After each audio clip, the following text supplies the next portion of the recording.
Bonjour et bienvenue dans ce nouvel épisode du podcast Ecotrophilia. Bonjour. Bonjour. Bonjour. Nous recevons aujourd'hui l'équipe de Pump It Up qui a participé au concours l'année dernière. C'est Daphné, donc je faisais partie de l'équipe Pump It Up l'année dernière. Moi, c'est Anaëlle, pareil. Moi, c'est Elisa. Et moi, c'est Justine. Et on était avec également Marius et Alicia et Sarah. On était une équipe de 7. Et on a présenté à Ecotrophilia France une gamme de boissons qu'on a inventée à partir de marc de pomme, qui était naturellement pétillante, légèrement alcoolisée à 5 degrés et aromatisée. On avait créé une gamme avec 3 boissons. Donc, soit c'était miel, cassis ou gingembre. Donc vous êtes issu de l'Institut Agro Rennes-Angers. Oui, c'est Vous ça. receviez à domicile l'année dernière. Exactement. Exactement. Et vous avez remporté cette édition 2023 avec le trophée or, le trophée Ecotrophilia d'or. Et vous avez aussi obtenu le coup de cœur du public. Qu'est-ce qui vous a donné envie de participer au concours Ecotrophilia l'année dernière ? Alors, c'est né d'un projet au sein de l'Institut Agro. Et en fait, nos professeurs, à la fin de ce projet, nous ont proposé de participer à ce concours. Et on était tous très emballés par cette idée, notamment pour voir également ce que les autres écoles pensaient et comment ils voyaient l'innovation alimentaire et de nous confronter à d'autres équipes et pouvoir présenter notre produit dont on était très fiers. Alors, pour vous, Pump It Up existait avant Ecotrophilia, Oui, c'est ça? c'est Oui. ça. Enfin, en tout cas, il est né d'un projet qui est plus vieux que 2023. Et on l'a peaufiné vraiment en sachant déjà qu'on allait le présenter devant Ecotrophilia en juin 2023.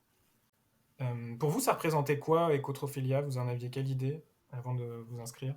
C'était un concours, nous, l'idée qu'on en avait, c'était un concours national avec des jurys professionnels. Et c'était très intéressant parce que nous, on était en dernière année d'études et c'était aussi se confronter à l'avis des professionnels sur notre projet, qui nous remettent en question aussi sur certains choix qu'on avait faits. Et voilà, c'est l'idée d'un concours quand même assez prestigieux à l'échelle nationale où on allait pouvoir en apprendre beaucoup. Donc Pump It Up, c'était un concept donc, de boisson fermentée à base de marc, de pommes, c'est ça avec comme principe que vous avez mis en avant celui de l'upcycling. Oui, c'est ça. Comment est-ce que vous avez eu cette idée de Pump It Up ? Au début, on avait la problématique des pelures de fruits et légumes. Et on était parti sur la pelure de pomme parce qu'on en a plein en Bretagne et on voulait mettre ça en avant. Et on s'est rendu compte que la pelure de pomme, c'était pas vraiment une problématique. Alors que le marc de pomme, il y en a en quantité vraiment astronomique et il n'était pas vraiment revalorisé. Donc on s'est intéressé au marc de pomme et du coup on en a fait une boisson. Vraiment, on donnait une deuxième vie à la pomme parce que nous, notre boisson, elle est faite à partir du déchet de la pomme, tout sauf la chair du fruit. Donc l'idée, c'est vraiment la revalorisation d'un déchet ou en tout cas d'un coproduit. Et donc, c'est quelque chose qui est vraiment profondément éco-conçu. Et c'était un parti pris également de présenter une boisson alcoolisée dans un concours étudiant. Ça avait été très peu ou pas fait, je m'en souviens pas. Mais donc c'était aussi quelque chose qui nous a fait un peu peur parce qu'on s'est dit que tout notre travail, il allait peut-être pas être bien valorisé parce que c'était un produit alcoolisé et que souvent on évite de faire de la publicité sur les produits alcoolisés. Vous aviez tout de suite pensé à une boisson alcoolisée? On est passé par plein d'idées, vraiment que ça soit même pas de la boisson. Mais en fait, on voulait fermenter la pomme et fermenter le marc de pomme. Et en fait, on aimait tous le cidre et on s'est dit pourquoi on copierait pas entre guillemets le cidre. Et vraiment, après, une fois qu'on était parti sur cette idée, on n'est pas vraiment allé chercher sur le non alcoolisé qui est un petit peu plus dur à réaliser avec une fermentation. Il y avait aussi un engagement fort autour de circuits courts. Oui, on a été se fournir auprès de cidriers qui étaient proches de notre école, donc parce qu'on avait la volonté, vu toujours dans notre concept d'être éco-conçu, de se fournir le plus proche possible de nous. Donc en fait, les cidriers n'ont pas vu ça comme une offre concurrente, mais au contraire comme quelque chose qui pourrait être complémentaire, c'est ça? Oui, ils étaient super intéressés. Donc quand on est allé chercher le marc de pomme, on leur a parlé un petit peu du projet. Et eux, le marc, c'est pas quelque chose qui valorise beaucoup, surtout pour les petits cidriers. Et du coup, ils ont trouvé que c'était une super bonne idée. Et non, quand ils nous en ont parlé, ça sonnait pas du tout comme un produit concurrent, mais plutôt aussi complémentaire. Mais effectivement, on a toujours eu dans nos objectifs, enfin au cœur du projet, c'était le local et le circuit court, à faire le moins de kilomètres possible, etc. Donc oui, on était à 100% breton. Qu'est-ce que vous retenez de votre expérience du concours Ecotrophelia? Qu'est-ce qui vous a marqué pendant ces 3 jours de concours? Qu'est-ce que vous avez aimé? Qu'est-ce que vous avez moins aimé? Moi, j'en retiens que des points positifs. Enfin, c'est vraiment une expérience exceptionnelle. Encore aujourd'hui, quand je repense aux 3 jours qu'on a passés, c'était absolument génial d'avoir les retours de tout le monde, de pouvoir faire goûter son produit, le présenter. C'est un peu une petite fierté. Et puis, c'est sûr que le moment où on a remporté le prix coup de cœur en premier, c'était exceptionnel. C'était vraiment nous, on venait pour ça. C'était notamment le prix coup de cœur. Et ensuite, quand on a vu notre produit s'afficher à l'écran en tant que lauréat, franchement, moi j'en garde un souvenir un peu ému, et je trouvais ça, c'est vraiment, je recommande à tout le monde de se lancer dans ce genre de projet. Et ce qui était vraiment bien, c'est aussi de pouvoir discuter avec les autres équipes du concours, voir qu'est-ce qu'ils avaient pu faire comme produit, les problèmes qu'ils avaient pu rencontrer au cours de leur année. Et même, ce que j'ai apprécié aussi, je pense que comme les autres, c'est de pouvoir faire goûter notre produit à tout public pour voir si ça fonctionnait, s'ils appréciaient et si il avait de l'avenir. C'est les échanges avec le public qui Ouais. vous ont beaucoup plu? Le public et le jury aussi, parce que du coup, ils avaient un regard un peu plus professionnel. Nous, on a essayé de l'avoir, mais du coup, eux avaient eu des remarques qu'on n'avait pas, ou des choses qu'on n'avait pas forcément pensées. Et ça nous permettait d'avoir, de se projeter peut-être plus dans l'avenir avec ce projet et de voir plus, d'un point de vue industriel aussi, comment on pouvait mettre en place le projet. Donc vous avez remporté le trophée Ecotrophelia d'or, vous êtes les grandes gagnantes de l'édition de l'année dernière. Ça vous a ouvert les portes de la compétition européenne au mois d'octobre. Comment ça s'est passé, cette compétition européenne? C'était très différent, Ouais, très différent. de l'édition française. Je pense que le côté où on n'avait pas de stand, c'était vraiment le point le plus différenciant parce qu'il n'y avait pas tellement d'échanges avec les autres équipes. N'en déplaise à Marius qui était très content parce qu'il parle pas très bien anglais. Mais il y avait moins de temps d'échange. Et en fait, on y est allé pour présenter notre produit. Et alors, c'était quand même intéressant, les échanges avec des jurys un petit peu européens qui ont fait ressortir d'autres problématiques que les jurys français. Mais Oui, c'était un bon moment. C'est vraiment le truc de là, on est sur le scope européen, donc on boit pas tous les mêmes choses, on mange pas tous les mêmes choses. Et du coup, c'est très différent en termes d'argumentation. On peut pas compter uniquement sur le goût ou sur l'iconicité du cidre quand on parle à des Grecs, des Allemands, ou qui boivent pas du tout la même chose. Et ça, je pense que c'est quelque chose qu'on n'avait peut-être pas nécessairement en tête avant d'y aller. Vous voulez dire que votre produit était très typé typé pour le marché français? Ouais. Il y avait plutôt peut-être des typé pour le marché différences. français, oui. Il y avait des Après, différences culturelles, je pense, qui étaient. En fait, nous, on était vraiment axés français. C'était peut-être pas les mêmes cultures dans les autres pays européens. Et du coup, ils ont peut-être pas compris pas notre concept, mais on est plus ancré en France. On pourra s'ancrer plus facilement en France que dans d'autres pays européens, en fait. Et aujourd'hui, vous en êtes où, du coup, du projet Pump It Up?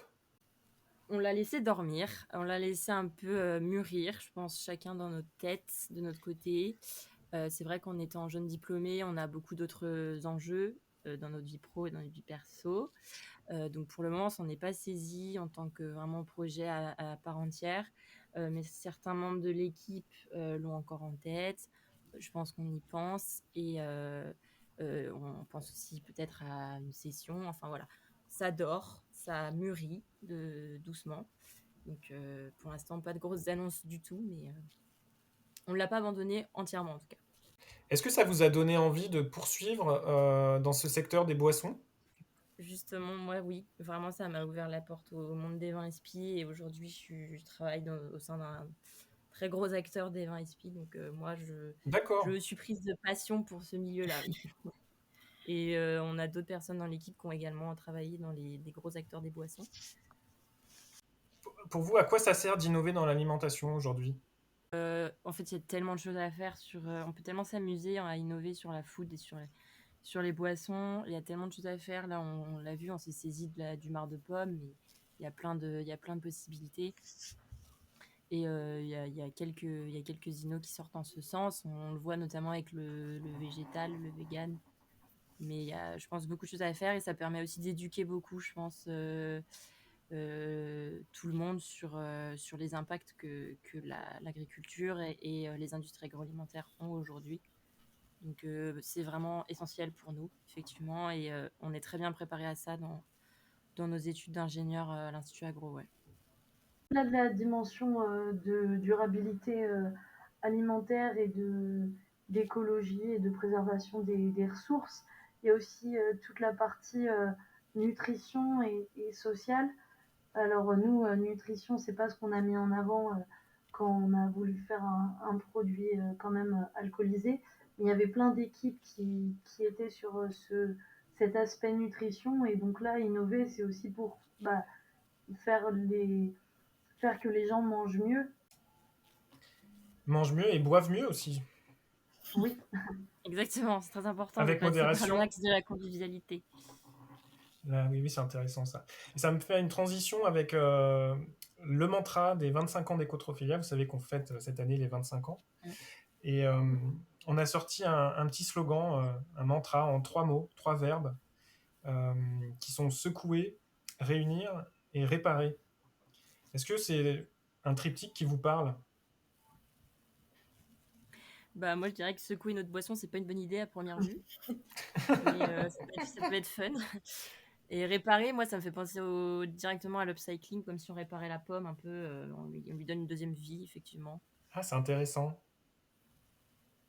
Et on aurait pu aussi dire secouer en disant secouer le marché dans le sens où le marc de pomme actuellement, il n'était pas du tout utilisé dans l'alimentation humaine, à part pour des gâteaux apéro, mais sinon il n'était pas du tout utilisé. Donc c'était on va dire la première, deuxième fois qu'il était utilisé là, donc, du coup dans une boisson.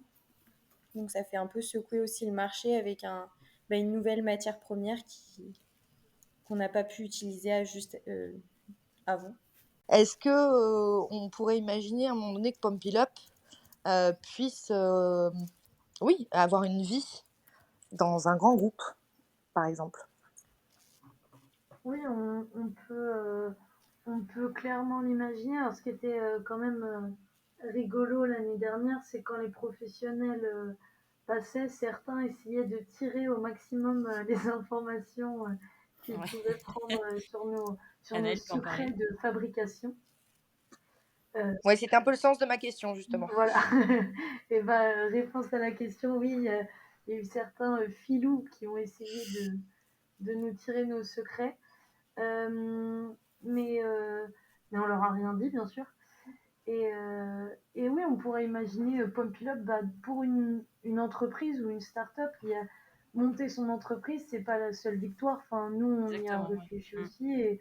Et c'est vrai que la vente d'un projet, c'est quand même aussi une victoire. Donc, ça dépendra des envies de chacun. Quel conseil vous donneriez aux étudiantes et aux étudiants qui préparent actuellement la prochaine édition du concours? Pour donner des conseils, je pense qu'on peut prendre exemple sur ce qui a fonctionné chez nous. Déjà, je pense que c'est important d'avoir un concept innovant. de se démarquer. Nous, on a réussi à le faire parce qu'on a recyclé du marc de pomme qui est considéré en soi comme un déchet par la majorité des gens. Donc, c'était pas simple. Et on a réussi à leur faire apprécier ce produit malgré tous les a priori qu'il pouvait y avoir. Et notre produit, il était quand même au cœur des tendances, le upcycling, le local, la consigne. Ça revient quand même au goût du jour actuellement chez les industriels. Donc, c'est des sujets d'actualité. Et je pense que faire un produit aussi qui permet aux gens de se faire plaisir, c'est au cœur des tendances. Et après, ce qui a beaucoup fonctionné chez nous, c'est les profils complémentaires de l'équipe. On avait tous des compétences variées, on avait tous des spécialités différentes en R&D, en marketing, en production, en qualité. Donc ça nous a beaucoup aidés. Et l'équipe fonctionnait très bien, on s'est jamais pris la tête. C'était toujours un plaisir de bosser à 7. On s'est jamais pris au sérieux, donc c'est ça, je pense, qui a fait notre force et qui pourra faire la force des futurs gagnants. Ouais, moi j'ajouterais que Ecotrophelia, la préparation du concours, la préparation du concours, ça prend du temps, etc. Et comme elle disait Anaëlle, moi ça a jamais été un travail, ça a vraiment été à chaque fois une partie de plaisir. Je pense que ça c'est important, mais il faut quand même se rendre compte que c'est un investissement en temps et en énergie qui est assez important sur une période assez longue. Jusqu'au bout, il faut tout donner, mais il faut vraiment le prendre sous l'angle d'un jeu. C'est une expérience vraiment inoubliable. Il faut juste s'éclater et être fier du projet qu'on porte. Et aussi, je pense qu'il faut être, comme on dit, fille bien préparée. Il faut beaucoup travailler pour son projet, mais en amont. Et une fois le concours arrivé, profiter à fond pour rencontrer les autres personnes, pour présenter son projet avec le sourire. Et voilà, profiter du moment présent quand on y est. De toute façon, tout est joué au moment du concours, donc plus qu'à profiter. Est-ce que vous avez senti que vous alliez être Ecotrophelia d'or à un moment donné? Je pense qu'aucun de nous n'y a pensé vraiment. On a Parce qu'en fait, c'était pas forcément la finalité en soi. Et on était là pour tester, pour s'éclater. Et donc, on se disait...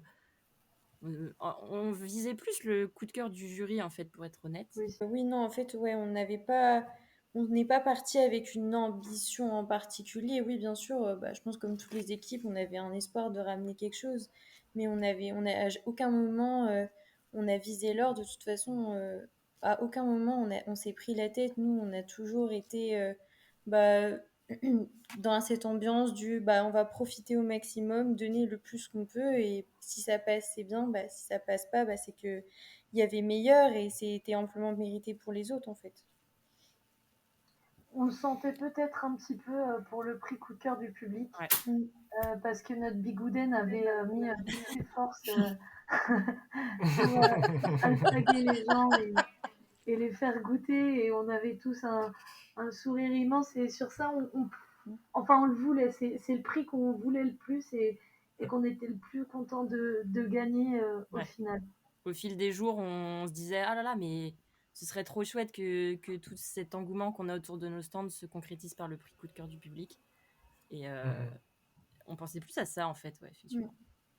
Toujours sur la convivialité, finalement. Ouais. Et oui, le plaisir, c'est une dimension à ne pas oublier dans l'innovation alimentaire. Je pense que ça doit passer par ça, effectivement, surtout si on veut faire de l'éco-innovation. Sauver la planète, ça peut pas se faire avec que des messages alarmants. On peut le faire de manière beaucoup plus implicite et agréable. Merci, c'est peut-être un joli mot de la fin pour cet enregistrement. Merci beaucoup. Merci à vous de nous avoir reçus. Merci à toutes. Au revoir.